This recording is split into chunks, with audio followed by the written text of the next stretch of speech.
Yeah, pretty healthy at the moment, which is good. We've had pretty good numbers on the track throughout pre-season. So those that won't be available from the NAB Cup are Charlie Cameron with his knee surgery, Otto come back from his knee surgery, and also Yenchi off his ACL, and then we've got Hendo with his back surgery. Yenchi's going along really well. He had a good report from the surgeon the other day, so he'll be back into full training with the group uninhibited in NAB 2, and then it's pretty much a 4 to 6 week build from there in full training, obviously having to get final clearance from the surgeon. Yeah, Riley's just rolled an ankle, so he's not back running yet, so that's just a week-to-week proposition at the moment, so hopeful that he'll be able to play some NAB Cup time, but we'll see how it progresses over the next week or so.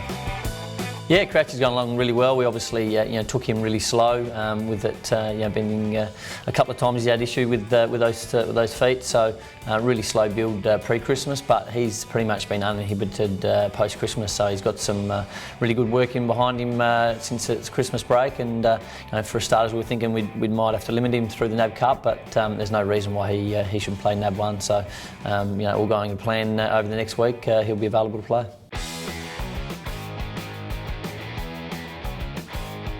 The guys have been really good. I mean, Wayne's coming from playing senior footy, so he's been used to, I guess, some senior loads of training. So he hasn't missed a beat at all. So he's been in every training session, obviously modifying because he still is a first-year AFL player, but he's trained really well. So he'll be available for the NAB Cup. Tom Duday's coming from a basketball background, so hasn't had a lot of experience with football training loads, but he's adapted really well as well. So he's available.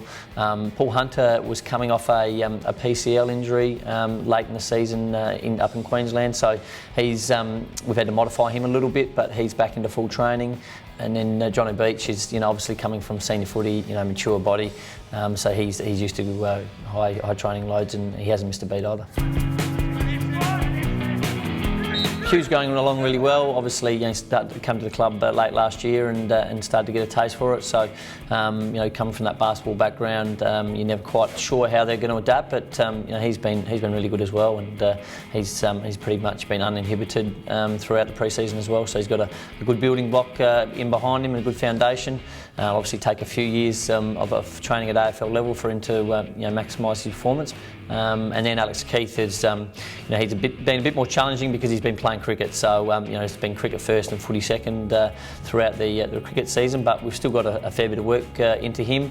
He's currently away this week. So once he's back and the cricket season's finished, will probably be around about a 4 to 6 week mini pre-season for him, and then be available probably around the mid-season. Well, it's all about prep for round 1, so, I'm sure Pikey will be talking about the fact that, we're in this game to, I guess, win games of footy, but with our eye firmly on round 1 and prepping ourselves for that. So it'll mean that, some guys will play, limited game time to make sure they're ready for round 1. We won't be just playing our best side so that we can win the NAB Cup. It'll be about prepping them for everyone for round 1.